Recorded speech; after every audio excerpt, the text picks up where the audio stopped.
J'étais en train de coudre un ourlet, une simple robe d'été, quand le monde a basculé. Pas d'un coup, non. Lentement. J'avais 78 ans. J'avais passé 60 ans penchée sur des tissus, à Lyon, dans le quartier de la Croix-Rousse. J'étais une couturière. Une petite chose. Mais avec mon aiguille, j'avais payé cette maison de 3 étages. C'était la seule chose qui me restait. Mon trésor, mon héritage pour mes 2 enfants, Jean-Pierre et Sylvie. Les premiers signes, je les ai mis sur le dos de l'hiver. Un peu de fatigue? Mais vite, le corps parle, n'est-ce pas? C'est venu comme des coups de marteau derrière la nuque, des douleurs à la tête qui pulsaient fort, et la tête qui tournait, m'obligeant à m'accrocher au meuble. Le docteur Martin m'avait prévenu. La tension. Une hypertension chronique, silencieuse, mais dangereuse. Il fallait faire attention, surtout au sel. C'est là que Sylvie est arrivée. 48 ans, fraîchement divorcée. Elle a dit « Maman, je viens vivre ici. Je vais prendre soin de toi. » J'étais si reconnaissante. J'avais tellement donné à cette fille. Les robes que je cousais pour elle, les cours de danse qu'on ne pouvait pas se payer. Voir ma fille revenir, comme un ange, pour m'aider. C'était la récompense de toute une vie de travail. « Tu es trop faible, maman, » disait-elle en prenant mes clés. « Ne t'inquiète de rien. Je gère les courses, le ménage, la cuisine. » Elle a pris le contrôle de la cuisine et de ma pharmacie. C'était très strict. Au début, j'ai trouvé ça rassurant. Mais rapidement, la gratitude a commencé à avoir un goût étrange, amer. La nourriture est devenue insipide. Des soupes, des purées de légumes. Rien n'avait de saveur. « Ma chérie, cette soupe, on dirait de l'eau. Elle n'a aucun goût. » me suis-je plainte un midi. Sylvie me regardait avec ce sourire forcé, celui qui ne va pas jusqu'aux yeux. « Mais maman, le docteur a dit sans sel, 0. C'est pour ton bien. Si ta tension monte, tu vas faire un accident. On ne veut pas ça. » Elle avait raison. La santé avant tout. C'est la vie, me disais-je. Il faut s'adapter à l'âge. Mais plus Sylvie prenait soin de moi, plus j'allais mal. Au lieu de me sentir forte, j'étais de plus en plus faible. Les vertiges étaient là, surtout après le dîner qu'elle préparait. Elle avait mis la maison sous cloche. « Pas de visite, maman. Tu dois te reposer. » Madame Leduc, ma voisine et amie, l'ancienne infirmière, avait été poliment renvoyée. Sylvie disait qu'elle apportait trop de stress. J'ai commencé à douter de moi. Étais-je en train de devenir folle? Le docteur Martin avait dit que la maladie pouvait jouer sur l'esprit. Je me sentais perdue, trop fatiguée pour me battre. Pourtant, au fond de mon ventre, il y avait cette petite voix froide, une voix qui disait « Elle n'est pas heureuse de t'aider. Elle est pressée. » Un après-midi, j'ai vu Sylvie s'énerver lorsque j'ai voulu préparer mon propre petit bouillon de légumes pour une fois. Elle est entrée en trombe dans la cuisine. « Laisse-moi faire, maman. Tu vas mettre du sel, je le sais. » Elle a pris la casserole avec une violence que je ne lui connaissais pas. « Mais j'ai envie de cuisiner, Sylvie. C'est mon plaisir. » « Non, ton plaisir, c'est de te reposer. J'ai dit que je gérais. » La violence de sa réaction m'a fait tressaillir. J'ai vu mon petit-fils, le fils de Jean-Pierre, m'appeler. Il s'inquiétait de mon isolement. J'ai essayé d'être gaie, mais j'ai bégayé. Sylvie est restée juste à côté de moi, le regard fixé sur le téléphone, jusqu'à ce que je raccroche. Pourquoi était-elle si obsédée par la cuisine? Par le fait que je ne devais rien faire? Mon corps criait. Le corps parle. Il disait que ce n'était pas normal. J'avais un de ces maux de tête, terrible. L'impression que mon cœur allait sortir de ma poitrine. C'était le soir. Je voulais juste descendre boire un verre d'eau. Les jambes tremblaient, mais je devais me lever. Je suis descendue, me traînant lentement dans l'escalier, m'accrochant à la rampe. J'ai vu la lumière allumée dans la cuisine. Sylvie était au téléphone, mais elle ne parlait pas à moi. Elle chuchotait, d'une voix tendue, comme si elle était cachée dans l'ombre elle-même. Je me suis arrêtée sur le palier. Elle ne m'avait pas vue. Oui, l'agent immobilier peut patienter encore. Je vous ai dit que nous sommes en train de gérer le problème. Elle faisait le tour de la cuisine, les mains sur les hanches. Mon cœur battait si fort que j'entendais le sang dans mes oreilles. Elle gérait quoi? Ma maladie? Oui, je sais que la tension est haute, murmura-t-elle, haussant la voix d'une façon froide. Mais la vieille est lente, n'est-ce pas? Je fais tout ce que le médecin a dit. Elle a ri, un petit rire sec, sans joie. Ne vous inquiétez pas pour les symptômes, je l'ai rassurée. Elle pense que c'est la vieillesse. J'ai senti le froid monter dans ma gorge. Elle me rassurait? Sur quoi? Sylvie a respiré profondément, comme si elle était arrivée à la fin d'une très longue attente. Elle a dit une dernière phrase à la personne au bout du fil. Une phrase simple, mais qui a déchiré mon cœur de vieille femme et glacé tout mon sang. Encore quelques jours de patience, mon cher. La maison sera à nous. Elle ne tiendra plus longtemps comme ça, de toute façon. J'ai reculé doucement, mes genoux s'entrechoquant. Ce n'était pas la vieillesse qui me tuait, ce n'était pas la maladie, c'était Sylvie, ma propre chair. Elle n'était pas mon ange gardien, elle attendait ma mort, et elle semblait même s'assurer qu'elle arrive vite. Mais comment? Elle me donnait une nourriture saine, sans sel, et les pilules que le docteur avait prescrites. Qu'est-ce qu'elle faisait pour m'accélérer? J'ai réussi à remonter l'escalier, une marche à la fois, sans faire un bruit. J'ai réussi à m'allonger dans le lit, les yeux ouverts dans le noir. La douleur physique avait disparu, remplacée par une terreur froide et une rage que je n'avais pas ressentie depuis mes 20 ans. « Elle ne va pas durer longtemps », avait-elle dit. J'ai pris ma décision, là, dans le noir, le cœur battant à la chamade. On n'est jamais trop prudent. Je devais trouver son secret. Si je ne découvrais pas ce qu'elle faisait, j'allais mourir avant le prochain lever de soleil. Ma maison, ma vie, c'était le prix de son silence. Mais je ne pouvais pas la laisser gagner. J'étais une couturière. J'allais défaire son ouvrage, fil par fil. Et je devais commencer tout de suite. J'étais un zombie les jours qui ont suivi. Je faisais semblant. Je me plaignais plus que d'habitude. Je restais plus longtemps au lit. Je voulais que Sylvie soit rassurée, qu'elle pense que son plan marchait bien, que sa vieille mère était en train de s'éteindre, juste comme elle le voulait. Mais la vérité, c'est que la rage me tenait debout, la trahison de ma propre fille. C'était une douleur pire que tous mes maux de tête. Je ne pouvais plus la regarder sans voir l'assassin. J'ai commencé à noter des choses. J'ai compris que mes pires moments arrivaient à toujours, après les repas qu'elle préparait. Elle m'apportait des soupes et des purées, toutes sans sel, disait-elle. Mais bizarrement, plus c'était fade, plus mon cœur cognait fort, et plus la tête me tournait. Un soir, après une horrible soupe de courgettes, j'ai dû m'agripper à la commode pour ne pas tomber. Sylvie est entrée, me voyant tituber. Elle a eu un regard étrange, un mélange d'inquiétude forcée et de satisfaction. « Maman, vous n'êtes pas bien? On dirait que vous allez faire un malaise. »« Oui, ma chérie. Je me sens faible, très faible. Vous avez raison. Il faut que je me repose. » J'ai fait l'effort de la regarder avec tendresse, l'actrice parfaite. Elle est vite allée chercher mon tensiomètre. Elle en avait acheté un nouveau, un tout petit, qui affichait des chiffres un peu fous. Elle me montrait souvent les résultats, l'air grave. « Regardez, maman, 145 sur 95. C'est beaucoup trop.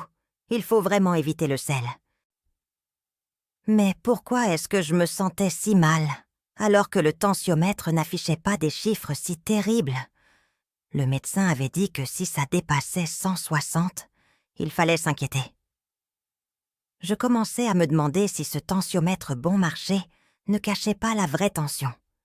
Elle avait mis au rebut l'ancien, le fiable. On n'est jamais trop prudent. Elle avait dit la première fois que je l'avais vue jeter les piles. Je me souvenais aussi qu'elle avait mis sous clé mes vrais médicaments, les petits cachets bleus. Elle me donnait des gélules qu'elle préparait elle-même, en me disant que c'était le même dosage. J'avais peur de devenir folle, de tout inventer à cause de la vieillesse. Après tout, les vieux, on a tendance à s'inquiéter pour rien, n'est-ce pas? Mais la petite voix froide disait « Non, ce n'est pas la vieillesse, c'est elle. » J'avais besoin d'aide, quelqu'un qui savait ce qu'était un tensiomètre fiable, quelqu'un qui comprenait la maladie. J'ai pensé tout de suite à Madame Leduc. Madame Leduc, ma voisine d'en face, l'ancienne infirmière à la retraite. Sylvie l'avait gentiment mais fermement interdite de visite. « Elle amène trop de stress, maman. Vous devez être au calme. » J'ai trouvé mon vieux téléphone, celui que j'avais caché dans le fond du tiroir de la machine à coudre. Il y avait un seul contact enregistré. Leduc. J'ai envoyé un message, très court, comme si j'étais en train de mourir. « Madame Leduc, je meurs.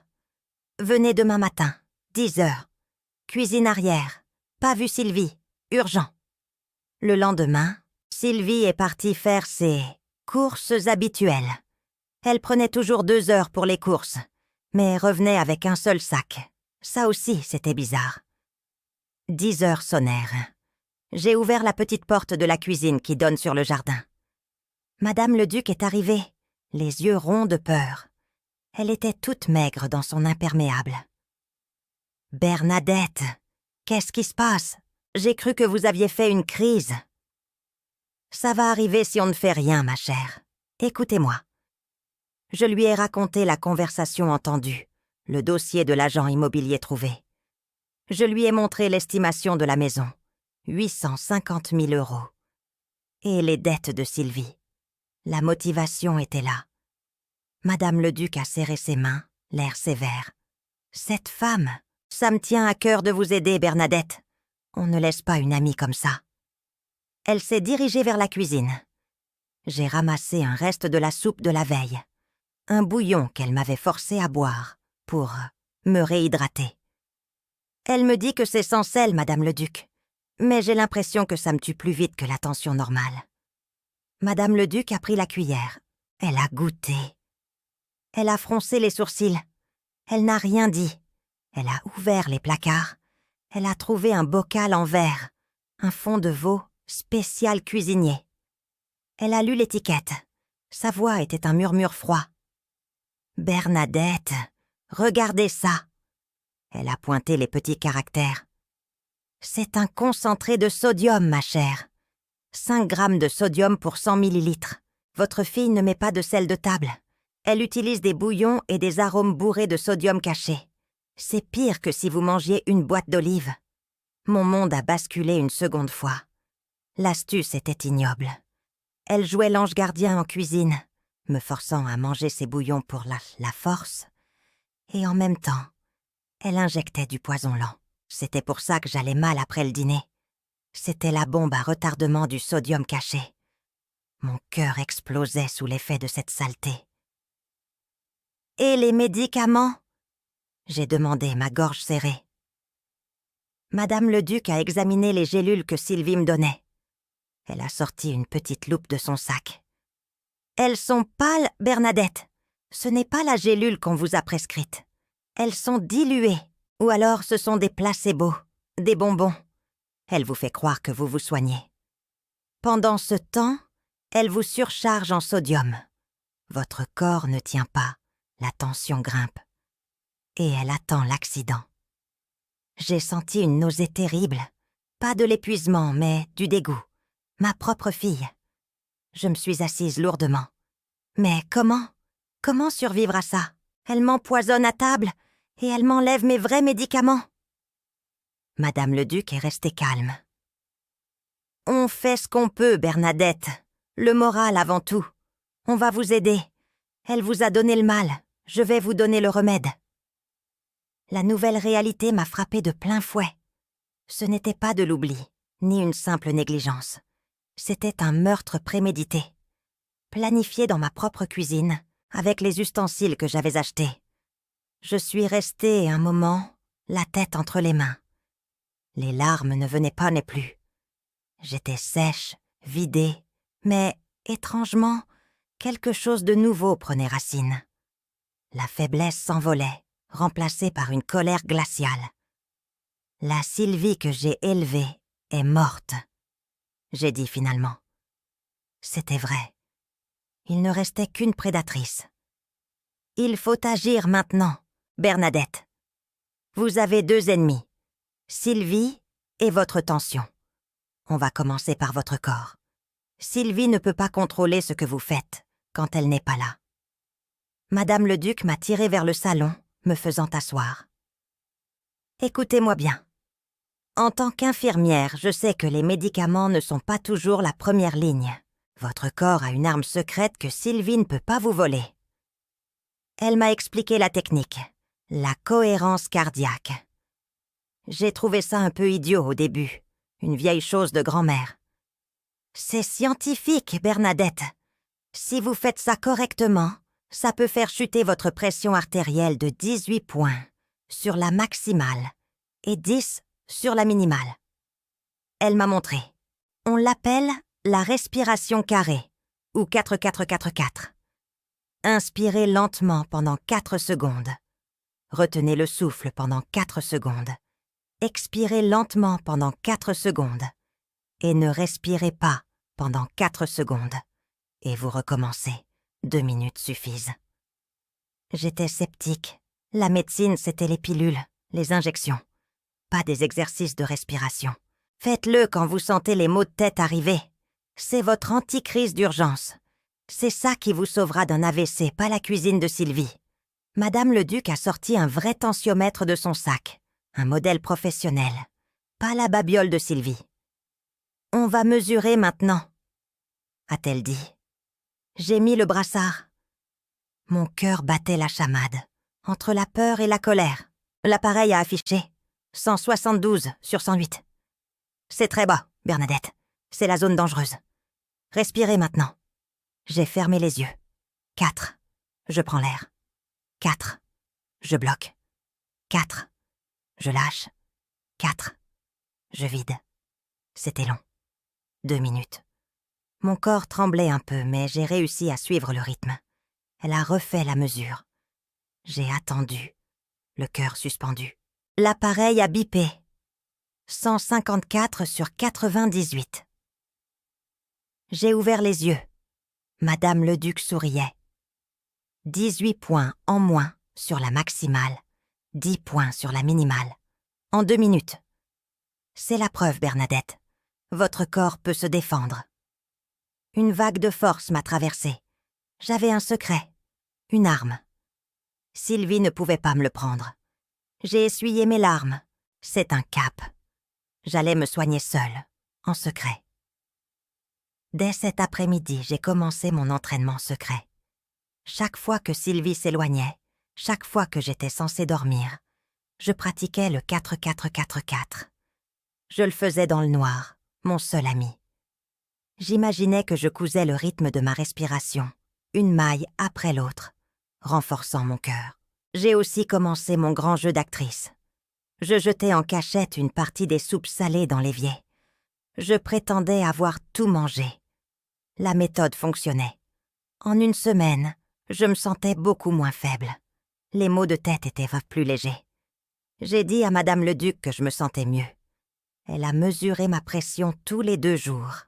En cachette. 140 sur 85, Bernadette. Regardez ça. Vous êtes sortie de la zone de danger. Mais devant Sylvie, j'étais toujours l'invalide. Je marchais lentement. Je m'accrochais aux meubles. Sylvie, voyant que ma tension ne montait pas aux chiffres qu'elle espérait, elle ne se fiait qu'à son tensiomètre bidon, commençait à paniquer. Mon épuisement apparent était là, mais le coup fatal ne venait pas. Le temps pressait pour elle, ses dettes aussi. Un matin, elle est entrée dans ma chambre, les yeux brillants d'excitation. Maman, il y a un document urgent pour Jean-Pierre et moi. Une simple procuration administrative. Le notaire sera là samedi matin, à 10h. Ce sont des formalités, ne vous inquiétez de rien. Vous n'aurez qu'à signer où je vous dirai. Le samedi, dans 48 heures, la procuration. C'était le coup de grâce. Si je signais, la maison était à elle, légalement. Elle m'aurait ensuite forcée à partir, ou m'aurait mise dans une maison de repos, accélérant ma fin sans que personne ne se pose de questions. La détermination est devenue urgence.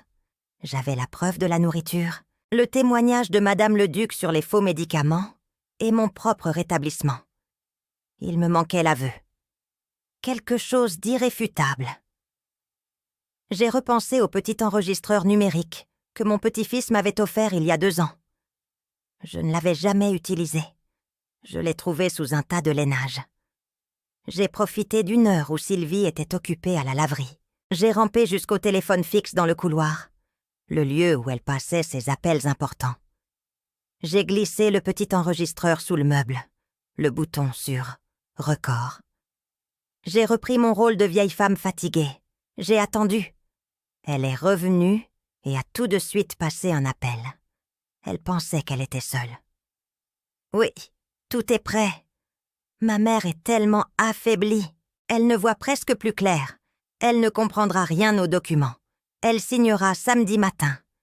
850 000 €. C'est le prix du silence, n'est-ce pas? Elle a ri. Ce petit rire sec et froid. J'ai attendu qu'elle sorte de la pièce pour récupérer l'enregistreur. J'ai écouté l'enregistrement. Mes mains tremblaient, non pas de peur, mais de colère. C'était le mot final, la confession. J'ai appelé Madame le Duc. Elle a tout écouté. « Bernadette, c'est la fin du jeu. On va appeler les autorités. » « Non, pas encore. Je veux qu'elle signe, » j'ai dit. La voix était ferme, dure. Madame le Duc a hésité. « Signer? Mais si vous signez? » Je veux qu'elle se prépare à la fête. Je veux qu'elle soit là, devant le notaire, les mains tendues pour prendre ma maison. Je veux la voir tomber de son nuage. J'ai mon enregistrement, les fausses pilules, mon tensiomètre et vous. On va faire ça comme on défait un point mal fait, Madame le Duc. Une aiguille dans le cœur de la trahison. Nous avons passé la journée de vendredi à préparer les détails. Madame le Duc a contacté son ami, le commissaire Moreau, de la police de Lyon. Elle lui a envoyé l'enregistrement et les preuves. Elle a tout expliqué. La maison, l'hypertension, le sodium caché, les faux médicaments. Le commissaire, bien qu'incrédule au début, a été convaincu par la précision des faits et la voix de Sylvie sur la bande. Madame le Duc a également contacté Maître Dubois, le notaire. Elle lui a demandé de ne pas s'inquiéter, mais d'arriver samedi matin non pas seule, mais avec le commissaire Moreau et un médecin. Le vendredi soir, Sylvie était radieuse. Elle a préparé un dîner particulièrement fade, avec encore plus de bouillon concentré, pour s'assurer que je sois bien faible le lendemain. « Reposez-vous bien, maman », a-t-elle murmuré en entrant dans ma chambre. Son sourire était triomphant. « Demain, tout sera réglé. Vous serez libérée de tous ces soucis. » Je l'ai regardée, les yeux à moitié fermés, feignant la confusion et la fatigue extrême. « Oui, ma chérie. Tout sera réglé. » J'ai attendu qu'elle s'en aille. J'ai refermé ma porte doucement. Je me suis redressée, mon cœur battant calmement, fort, au rythme du 4-4-4-4. J'ai pris ma petite collection de preuves.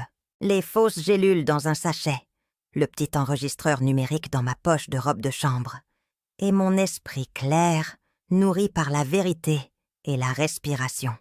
Demain, le notaire arriverait à 10h.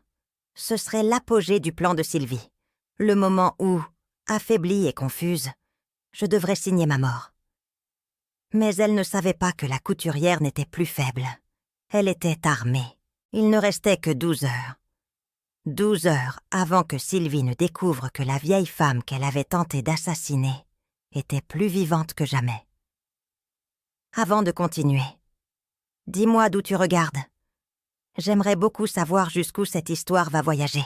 Le samedi matin, à 10 heures précises, la lumière du soleil de Lyon filtrait à travers les rideaux du salon de la Croix-Rousse. Sylvie était là, assise à la grande table de bois, vêtue d'un tailleur gris, le sourire tendu par l'attente. Elle tenait entre ses mains des documents. Je m'avançais, jouant mon rôle jusqu'au dernier instant. Je marchais lentement, ma main s'agrippant au dossier du fauteuil. Maître Dubois, le notaire, était déjà installé, ses lunettes baissées sur son nez. Sylvie l'avait accueilli avec l'empressement d'une femme d'affaires. Mais lorsque la porte du salon s'ouvrit à nouveau, le sourire de Sylvie se figea. Derrière Maître Dubois entraient 2 hommes en costume sombre. L'un était le commissaire Moreau, que Madame Leduc m'avait décrit. L'autre était un médecin que je ne connaissais pas. À leur suite, Madame Leduc s'arrêta sur le pas de la porte. Sylvie se leva, une couleur cramoisie montant à son cou. « Maman, qu'est-ce que cela signifie? Qui sont ces gens? Maître Dubois, ce n'est pas ce qui était convenu. » Je m'arrêtai net. Je lâchai le dossier du fauteuil. Le cuir craqua légèrement. Je me redressai, le dos droit pour la première fois en 1 an. Mes 78 ans s'effaçant sous l'effet de la rage froide. Ma voix ne trembla pas. « Ils sont là pour officialiser plus que ma procuration, Sylvie. Ils sont là pour officialiser la fin de votre plan. » Le commissaire Moreau s'avança, sortant de sa poche le petit enregistreur numérique que mon petit-fils m'avait offert. Il le posa au centre de la table. L'objet semblait minuscule, mais son contenu était immense. « Commençons par le motif, » dit-il, sa voix grave. Il appuya sur lecture. La voix de Sylvie, parfaitement claire, résonna dans le salon. Une voix mécanique, froide. « Oui, tout est prêt. Ma mère ne voit presque plus clair. Elle ne comprendra rien aux documents. Elle signera samedi matin. 850 000 €. C'est le prix du silence, n'est-ce pas? » Un silence épais tomba sur la pièce. Le notaire leva les yeux vers Sylvie, l'air horrifié. Sylvie recula d'1 pas, sa bouche s'ouvrant pour une négation qui ne vint jamais. Madame Leduc s'avança. Elle tenait 2 petites boîtes. « J'ai examiné les gélules que vous donniez à votre mère, Sylvie. Celles-ci, » dit-elle en pointant le sachet de fausses pilules, « sont diluées, des placebos. Vous lui faisiez croire qu'elle se soignait, pendant que sa tension explosait. » Le commissaire fit signe au médecin qui examina les gélules avec une loupe. Il hocha la tête, confirmant l'arnaque. Je continuais, sans la laisser respirer. Mais le plus beau, c'était la cuisine. L'ange gardien qui me forçait à manger des soupes de légumes sans sel. Je pris le bocal de fond de veau sur le buffet et le posai lourdement devant elle. 5 grammes de sodium pour 100 millilitres, Sylvie. 5 grammes. Vous m'injectiez du poison lent pour que mon cœur explose. C'est pour cela que ma tension, avant de découvrir votre plan, était à 172/108. Je la regardais, mes yeux fixés sur la peur qui déformait son visage. Sylvie tenta alors la dernière, la plus ignoble des manœuvres. Les larmes vinrent, soudaines, non de remords, mais de fureur et d'échec. Elle avança vers moi, les mains tendues. « Maman, je suis ta fille. Tu vas faire ça? Tu vas me livrer à la police pour... »« Pour une dette? J'étais désespérée. Tu vas me détruire. » Elle sanglotait, essayant de me prendre la main. J'ôtai ma main de son contact, comme si elle était brûlante. Mon calme était une arme plus tranchante que n'importe quelle lame. J'ai cousu cette maison fil par fil pendant 60 ans, Sylvie, pour qu'elle soit mon héritage, ma dignité, mon toit. Ma voix était ferme, froide. Vous avez essayé de m'assassiner en utilisant le sodium caché dans ma propre cuisine pour 850 000 €. Vous avez laissé le poison entrer dans ma nourriture sous le masque de l'amour. Je la fixais. Vous avez cessé d'être ma fille le jour où vous avez calculé ma fin. Je ne vous connais plus. Le commissaire Moreau s'avança vers Sylvie. « Sylvie Dubois, Vous êtes en état d'arrestation pour tentative d'assassinat prémédité et fraude. » Il lui passa les menottes. Sylvie hurla, mais ce n'était qu'un bruit lointain. Elle fut emmenée. Je restai debout, sans me retourner, écoutant le bruit de ses pas s'éloigner. Maître Dubois, blême, annula immédiatement les documents de procuration. Le docteur Vial me rassura sur le suivi de ma santé. La justice avait été faite sur ma propre table de salon. Le procès fut rapide, et un scandale à Lyon. Sylvie fut condamnée à 10 ans de réclusion criminelle pour tentative d'assassinat prémédité et abus de faiblesse contre personnes vulnérables. Elle fut déchue de tous ses droits successoraux et contrainte de me verser 600 000 € d'indemnisation pour dommages moraux et matériels. Le monde de Sylvie s'effondra. Son image de femme d'affaires respectée fut détruite. La honte s'abattit sur elle. Même Jean-Pierre, qui avait été lent à croire, témoigna en ma faveur et coupa tout lien avec sa sœur, dévastée par son cynisme. Sylvie purge sa peine dans la prison de Corbas, où elle ne reçoit aucune visite de notre famille. Elle est seule avec sa cupidité. 18 mois se sont écoulés depuis ce matin de jugement. J'ai 80 ans maintenant. Le corps que Sylvie voulait tuer est plus fort que jamais. J'ai perdu 13 kilos de rétention d'eau et d'œdème. Ma tension, qui était à des niveaux dangereux de 172/108, s'est stabilisée à 125/80. J'ai arrêté la majorité de mes médicaments. Je me lève à 6 heures du matin. Je jardine. Je coude à nouveau, mais plus pour les autres. Je couds pour moi. La maison de la Croix-Rousse n'a pas été vendue pour 850 000 € comme Sylvie l'espérait. Elle est devenue le siège d'une petite association informelle que j'ai appelée l'Aiguille de Résilience. Avec les 600 000 € d'indemnisation, j'ai embauché 2 infirmières à temps partiel et j'ai réhabilité le rez-de-chaussée pour les ateliers. Je me suis donné un nouveau travail, un vrai. Je dirige les ateliers hebdomadaires. Je m'assois avec d'autres femmes âgées qui ont souvent des histoires similaires d'isolement ou d'abus familial. Mon cheval de bataille est la santé par l'autonomie. Je leur enseigne religieusement la technique qui m'a sauvé la vie. La cohérence cardiaque. C'est la respiration carrée, mes amis, dis-je à mon groupe. Quand la colère monte, quand la peur revient, quand la tête tourne, inspirez pendant 4 secondes. Retenez l'air 4 secondes. Expirez 4 secondes. Videz tout pendant 4 secondes. Et on recommence. 2 minutes et votre corps est sauvé. Je montre les chiffres. Regardez, il y a un an, ma tension faisait peur. 172/108. J'ai pratiqué.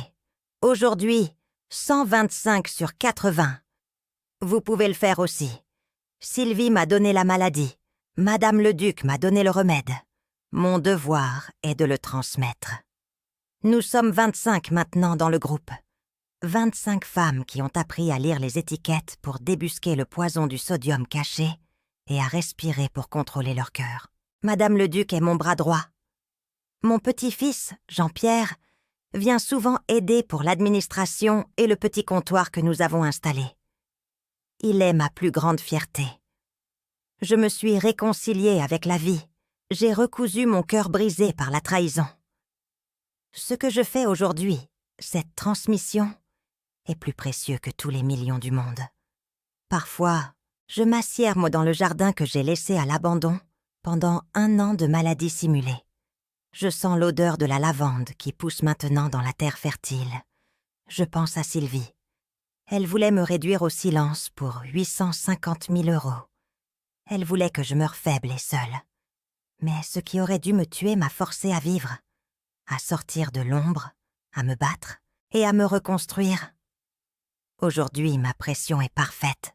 Mon âme est en paix. La vengeance la plus complète. C'est celle que l'on atteint par la respiration, calmement, en sauvant les autres. En refusant simplement d'être enterré. Et si tu es resté avec moi jusqu'à la fin, laisse-moi un commentaire pour me dire ce que tu as pensé de l'histoire et quel type d'histoire tu aimerais lire davantage. Merci beaucoup d'être ici. À la prochaine histoire émouvante.